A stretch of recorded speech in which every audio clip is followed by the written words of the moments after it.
See this orientation cube in the top right of FreeCAD?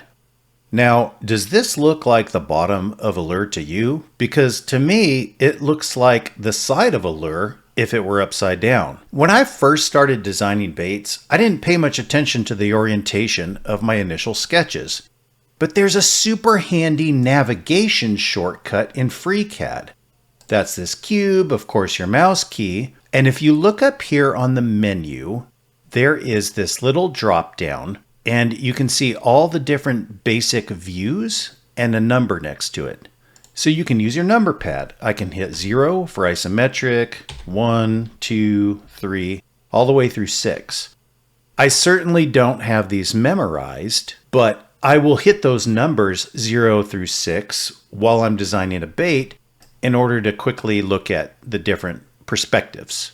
So have a look at this flat-sided rattler that I designed with the logo of the If It Swims podcast.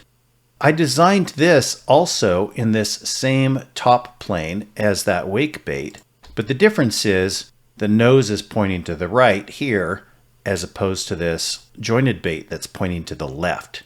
Now this orientation is incorrect as well if you want to use those number keys.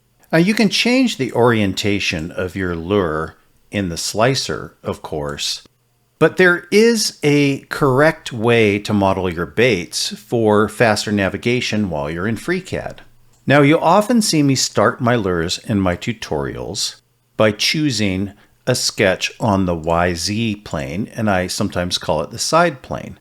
So let's hide this incorrect bait and show one that's correct. When you're designing your lures, your window on your sketcher should look like this. The nose of the bait should be pointing to this vertical axis and the tail should be away from it. And up here in the navigation cube, you should see the word right. And if you do that, let's close this sketch. And if you use your number keys, I just hit 0, which is an isometric view, right? I will see all the correct views, this navigation cube and the lure, just by cycling through these different hotkeys.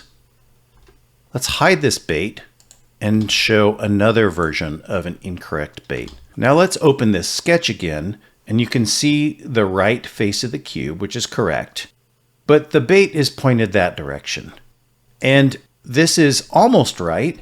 So if I hit the 3 key to view the right side of the bait, we're actually looking at the right side of the bait. But if we look at the front of the bait, if I hit the 1 on the number pad, well, we're actually looking at the back of the bait. This confused me for a while because when I was in the right view, I was actually looking at the right side of the bait. And so I designed a few baits pointing that direction. My advice is just ignore that.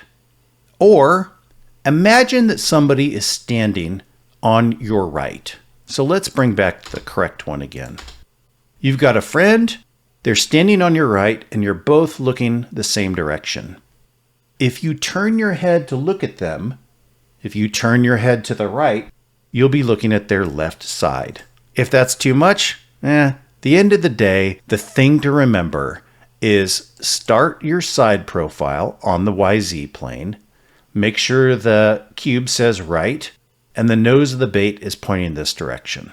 Now there's one more thing I want to mention about this orientation.